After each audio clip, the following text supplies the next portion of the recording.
Hello పిల్లలు, మనవలు వచ్చి కూర్చోండి. మళ్ళీ ఆంజనేయ స్వామి కథ చెప్పుకుందాం. ఇలా ఈ తల్లి, వాలి ఇద్దరూ కలిసి ఈ అంజనాదేవిని శపించారు. అప్పుడు చిన్నన్నగారైన సుగ్రీవుడు ఈవిడితోటి అంటున్నాడనమాట. అంజన, అన్నగారైన వాలి, కన్న తల్లి అయిన అహల్య నిన్ను దురాగ్రహంతో శపించారు. వాళ్ళకి చాలా కోపం వచ్చేసింది. ఆ కోపంతోటి నిన్ను శపించారమ్మా. ఏమనుకోకు, నువ్వు విచారించకు. వివేకశాలి అయిన ఒక కపిముఖ్యుడు నీకు భర్త అవుతాడు. చాలా వివేకంతోటి, అంటే చాలా తెలివిగలవాడు, మంచివాడు. నీకు ఒక కపిముఖ్యుడు అంటే కోతులలో ఉండే ఒక ముఖ్యమైన వాడు నీకు భర్తగా అవుతాడు. జాత నువ్వేమీ బాధపడకు. వాళ్ళు శపించారని బాధపడకు, నీకు మంచే జరుగుతుంది. ముల్లోకాల్లోనూ సర్వగుణధాముడైన ఒక పుత్రుడిని కంటావు. ఆయన వల్ల నువ్వు సర్వగుణధాముడైన ఒక ముల్లోకాలను మూడు లోకాలను కూడా పూజింపబడతాడు. అలాంటి అంత గొప్ప కుమారుడిని కూడా కంటావమ్మా నువ్వు. ఆ పుత్రుడు నాకు ఆత్మీయుడైన స్నేహితుడవుతాడు. ఆ పుత్రుడు, నీ పుత్రుడు నాకు చాలా ఆత్మీయుడవుతాడు, స్నేహితుడవుతాడు. అలా చెప్పి సుగ్రీవుడు ఈ యోగ ఇది ఉంటుంది అగ్ని, యోగాగ్ని. ఆ యోగాగ్నిలో తన శరీరాన్ని చాలించేశాడు. అలా చాలించేసి మండలాన్ని చేరుకున్నాడు. సూర్యుడు ఆయన తండ్రి, ఏం చేత సూర్యుడి దగ్గరికి వెళ్ళిపోయాడు. ఈయన్ని చూశాక వాలి కూడా ఆయన్ని కూడా ఇంకా ఏ వ్యామోహాలు అవి లేవు. లేకపోవడంతో ఇంద్రప్రాప్తిని పొందాడు ఆయన కూడాను. తిరిగి వాళ్ళిద్దరూ ఆయా అంశాలతోటి, అంటే వాళ్ళ అంశాలతోటే, మళ్ళీ వాళ్ళ శక్తితోటే వృక్షరజుడనే వానరుడికి మళ్ళీ పుత్రులై పుట్టారు. వృక్షరజుడు ఆయన పేరు, తండ్రి పేరు. ఆ తండ్రి పేరుకి వీళ్ళిద్దరూ కూడా, ఈ వాలి సుగ్రీవులు ఇద్దరూ కూడా ఆయనకి పుత్రులుగా పుట్టారు. ఇలా ఈ అహల్య శిలైపోయి, బాహ్య సంచారం లేకుండా, బయట ఇంకెక్కడా తిరగడానికి లేకుండా ఆవిడేమో శిలైపోయింది. శిలైపోయి ఆవిడ అలా అలా ఒక చోట శిలలా ఉండిపోయింది. అప్పుడు సీతాదేవికి చెప్తున్నాడు అనమాట రాముడి కథ. నా కాలి స్పర్శ తగలడంతో ఆవిడ మళ్ళీ పునర్జీవితం పొందినట్లుగా దేవకన్యకలా అయింది. దేవతలా అయిపోయింది ఆవిడ.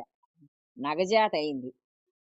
దేవతలా అయ్యి లోకారాధ్యురాలైంది. లోకం అంతా కూడా ఆవిడ్ని పూజించి చక్కగా గౌరవిస్తున్నారు.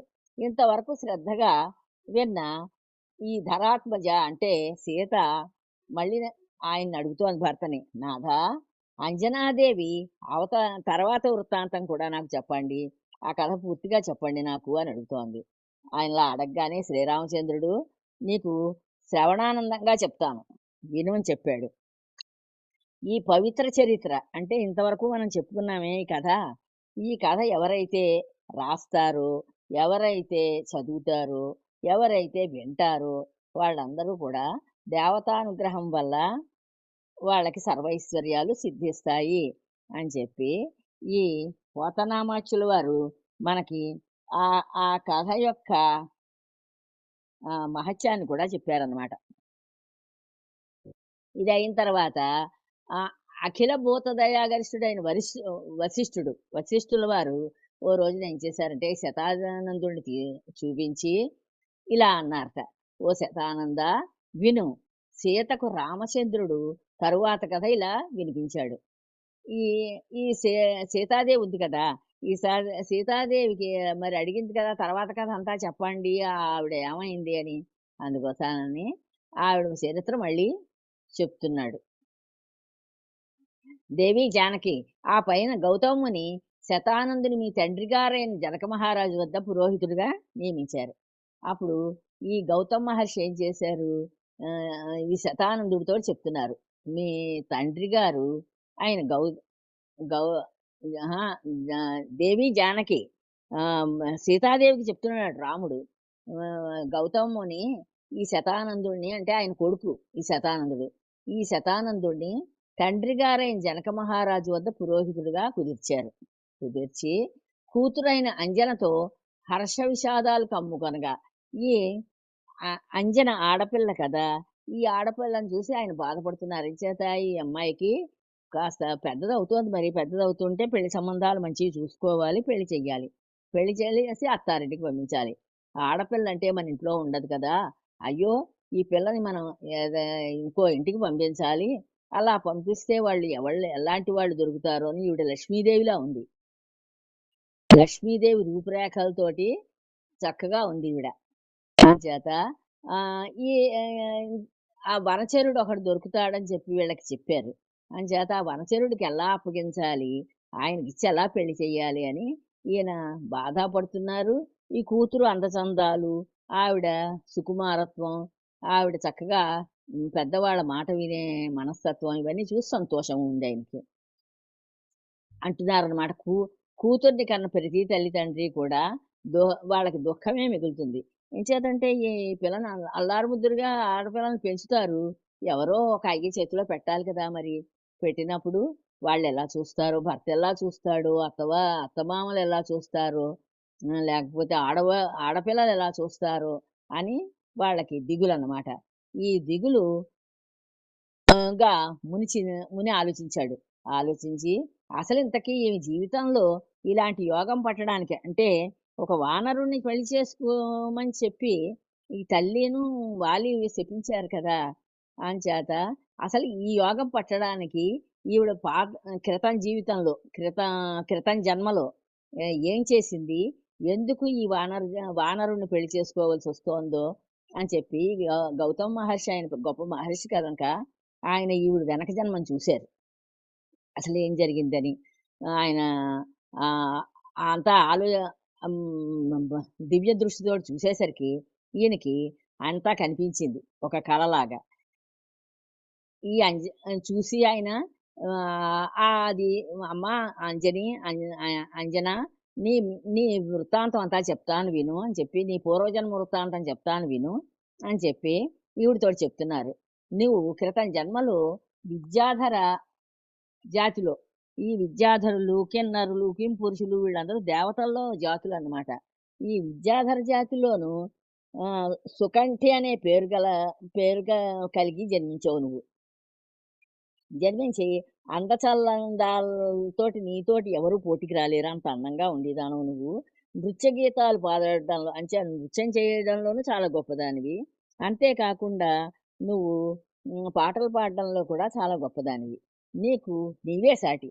నీకు ఇంకొకళ్ళు సాటి లేరసలు. నీకు పోటీ అనేదే లేదు. అంత గొప్పగా ఉండేదానివి అన్నింటలోనూ. ఒకనాడు ఏమైందంటే 1006 మంది, ఓ 1000 పైగా 6 మంది స్నేహితులతోటి కలిసి హిమగిరి ప్రాంతంలోను విహారానికని చెప్పి బయలుదేరి మీరందరూ వెళ్ళారు. వెళ్ళి అక్కడ ఒక సరోవరం కనిపించింది. అలిసిపోయారు. ఆ విహారం చేశారు బాగా. ఆ పర్వత వంచల మీద తిరిగారు. తిరిగేసరికి అలిసిపోయారు. అలిసిపోయి అక్కడి నుంచి అక్కడ సరోవరం ఏదన్నా కనిపిస్తుందా అని వెతుక్కున్నారు. ఒక సరోవరం కనిపించింది. కనిపించేసరికి ఆ సరోవరం చేరుకున్నారు. చేరుకుని ఈ చెలికత్తె స్నేహితులందరూ ఉన్నారు కదా! వాళ్ళతోటి కలిసి సరసోక్తులు ఆడుకుంటూ అంటే సరసాలాడుకుంటూ ఒకళ్ళతోటొకళ్ళు ఈ నీళ్లు జల్లుకుంటూ మీద ఈ నదిలో నీళ్లు, ఈ సరోవరంలో నీళ్లు జలక్రీడ సలిపారు. ఆ జలాలతోటి చక్కగా స్నానాలు చేసి ఆడుకున్నారు. ఆడుకుని పట్టుపుట్టాలు కట్టేసుకున్నారు గట్టుకొచ్చేసి. పట్టుబట్టలు కట్టేసుకుని చక్కగా మళ్ళీ వాళ్ళ అలంకరణలు ఎవరెలా అలంకరించుకుంటారో అలా అలంకరణలు చేసేసుకున్నారు. అలంకరణలయిన తర్వాత ఎంతో మెరిసిపోతూ ఉంది ఈ అమ్మాయి. చాలా అందంగా ఉంది. ఆవిడేం చేసింది, అక్కడ ఒక గున్నమావిడి చెట్టుంటే దాని చుట్టూ ఒక గట్టు లాంటిదుంది. ఆ గట్టు మీద ఈ గున్నమావిడి చెట్టు నీడలో అక్కడ చిగురాకులు అవి ఉంటే, ఆ చిగురాకులు అవి తుంపుకుని ఒక పాన్పులా అంటే కూర్చుందుకు వీలుగా మెత్తగా వేసుకుని, దాని మీద కూర్చుని ఉంది. అలా ఉన్నప్పుడు మా ఆకాశంలో ఏం జరుగుతోందంటే, ఈ శంకర తేజాన్ని అంటే శివుడి యొక్క తేజాన్ని వాయువుకి అప్పగించారు. మిగతా వాళ్ళు భరించలేక వాయువుకిచ్చారు. ఆ వాయువు ఆయన కూడా భరించలేకపోతున్నాడు శంకరతేజాన్ని. మొయ్యలేక, మొయ్యలేక, మొయ్యలేక, మొయ్యలేక ము ముక్కుతున్నాడు, మూలుగుతున్నాడు. తర్వాతేమో సోలిపోతున్నాడు, తూలిపోతున్నాడు. ఇలా రకరకాల బాధలతోటి ఆ గగన మార్గంలో వెడుతున్నాడు. వెడుతుంటే ఇలా వెళ్ళి వాయువుని ఈ పిల్ల చూసింది. చూసి నవ్వింది. నవ్వేసరికి ఆ నవ్వులో ఆయనకెలా కనిపించింది, ఈ అమ్మాయి చాలా యవ్వన గర్వంతోటుంది. యవ్వనంలో ఉండడంతోటి నా అంత అందగత్తె లేదు అనే గర్వంతోటుంది ఈ పిల్ల. అలా చూసాడా అలా ఆలోచించుకున్నాడు వాయుదేవుడు. ఆలోచించుకుని ఈ అమ్మాయిని శపించాడు. శపించి, "ఓ మదమతి, నువ్వు శంకరవీర్య నేను భారంతోటి నేను నడవలేక, నడవలేక నడుస్తూ ఉంటే నన్ను చూసి నువ్వు అకారణంగా నవ్వావు. కారణం లేదు. నన్ను చూసావు, నవ్వావు.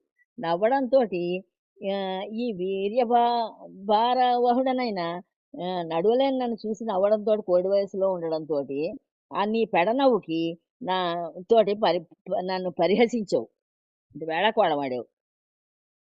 వేళాకోళం ఆడటంతోటి నువ్వు తర్వాత జన్మలో ఒక కోతికి భార్యవయ్యి ఈ శంకరవీర్యాన్ని గర్భాన్ని ధరించి ఒక పుత్రుడిని కంటావు. నువ్వు నీకు వచ్చే తర్వాత జన్మ ఉందే, ఆ జన్మలో నువ్వు ఈ ఒక కోతికి భార్య అవుతావు.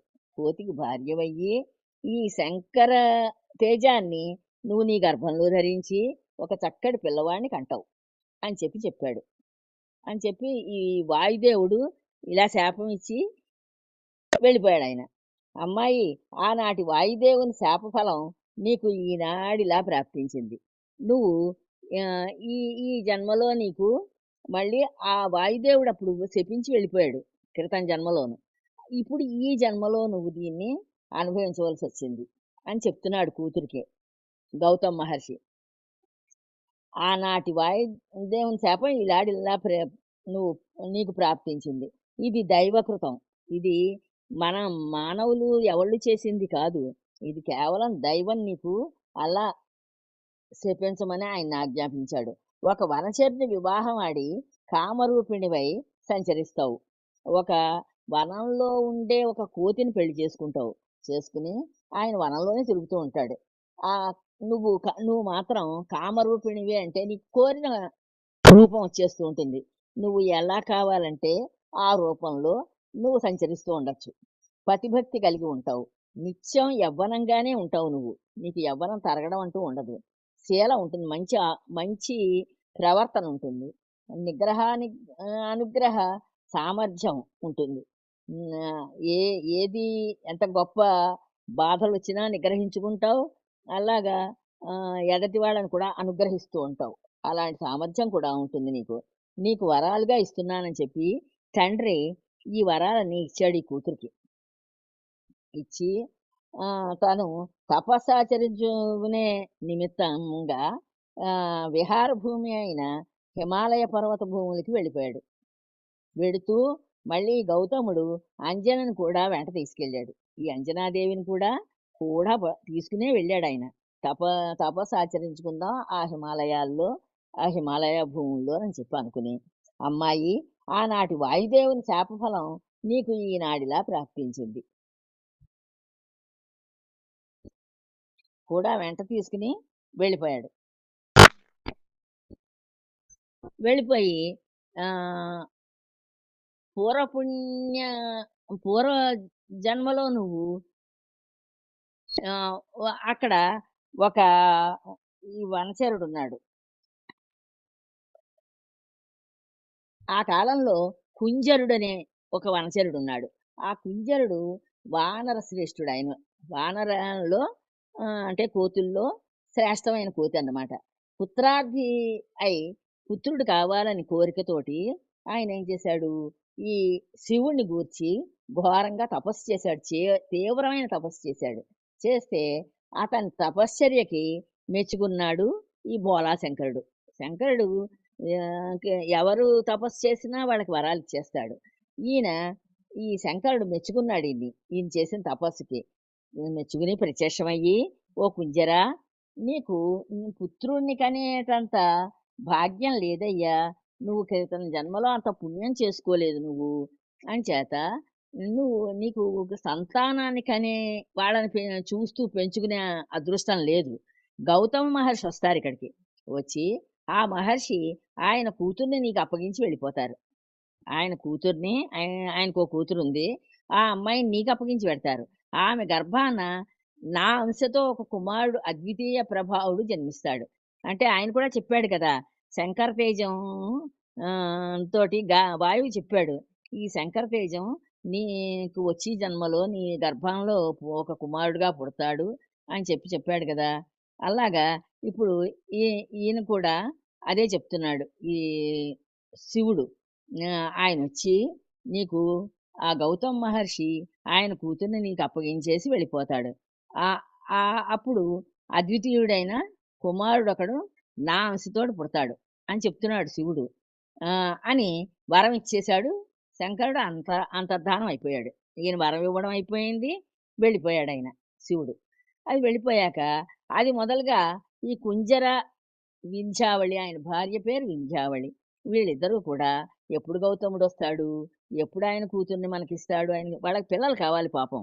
ఆ పిల్లల కోసమని అలమటించిపోతున్నారు. అంచేత ఎప్పుడొస్తాడు? చిన్న ఆకు చప్పుడైతే చాలు. అదిగో గౌతముడి పాదాలకు తగిలిన ఆకులేలాగుంది అలా చప్పుడవుతున్నాయి అని చెప్పి వెళ్ళి పాపం ఎదురు చూసేవారు. వచ్చేస్తున్నాడు గౌతముడని. అలా వీళ్ళు కొన్ని రోజులు అలా ఎదురు చూశారు. కొన్ని క్షణాలు. ఒక యుగంలా గడుపుకుంటున్నారు. ఈ కాలాన్నంతటిను. ఈ ముని కూడా సంచారం చేస్తున్నాడు ఇలాగ. ఆ హిమాలయ పర్వతాల్లో సంచారం చేస్తూ తన కూతురుతో కలిసి ఓ రోజున ఈ కుంజరుడింటికి అతిథిగా వచ్చాడు. ఈ కుంజరుడు ఉన్నాడు కదా! ఈయనింటికి అతిథి కింద వచ్చాడు. వచ్చి హ్మ్, వచ్చిన మున్ని చూశారు. ఈ వింధ్యావళిను, కుంజరుడును. చూసి వాళ్ళకి ముందే తెలిసింది కదా! ఇలాగ గౌతమ మహర్షి వస్తాడు. ఆయన కూతుర్ని మీ ఇంట్లో పెడతారు.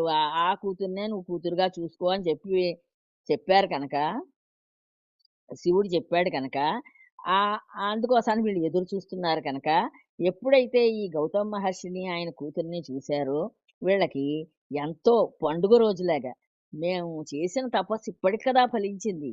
ఎన్నేళ్ళు అయిపోయింది మేము తపస్సు చేసప్పుడేను. ఆ తపస్సు ఈనాటికి ఫలించింది.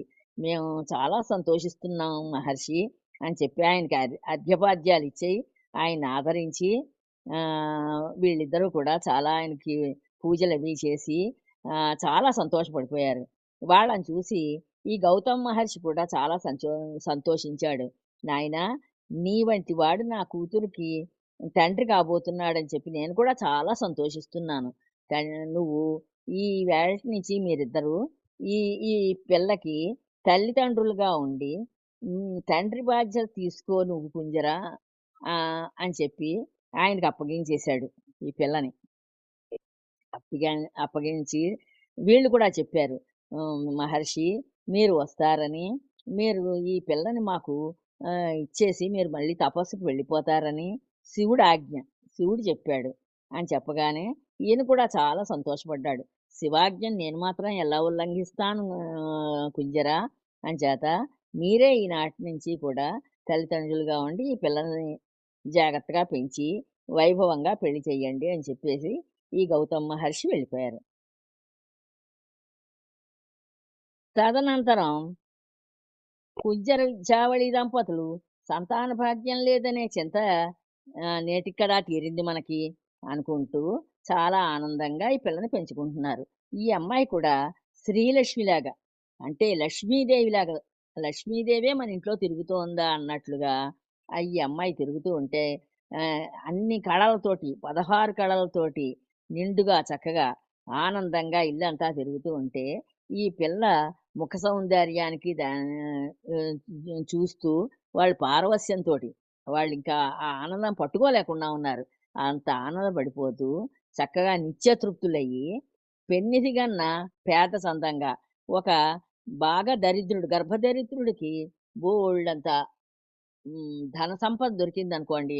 ఇంక వాడి ఆనందానికి అసలు వాడి తృప్తికి వాడికి ఎక్కడైనా అసలు ఇంకా ఎవరైనా పట్టుకోగలరా? అంత ఆనందపడిపోతున్నారనమాట వీళ్ళు. ఈ అమ్మాయిని చూసుకుని.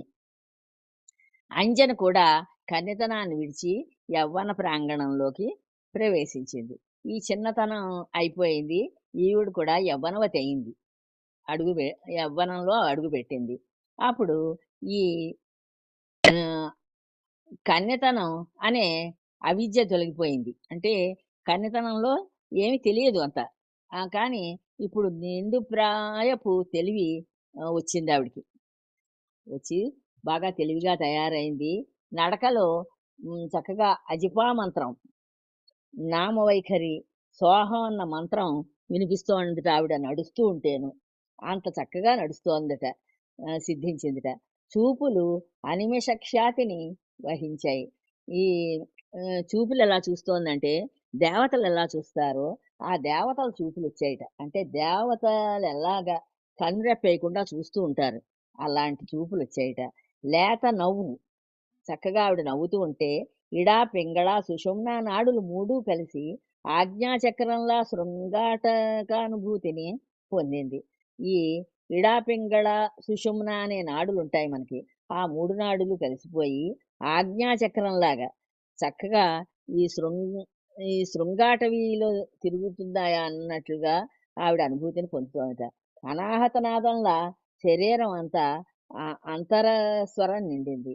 అనాహత నాదం ఎలా వినిపిస్తుందో, అలా ఈవిడ శరీరం అంతా కూడా ఆహ్, నిండిపోయింది ఆ స్వరంతోటి.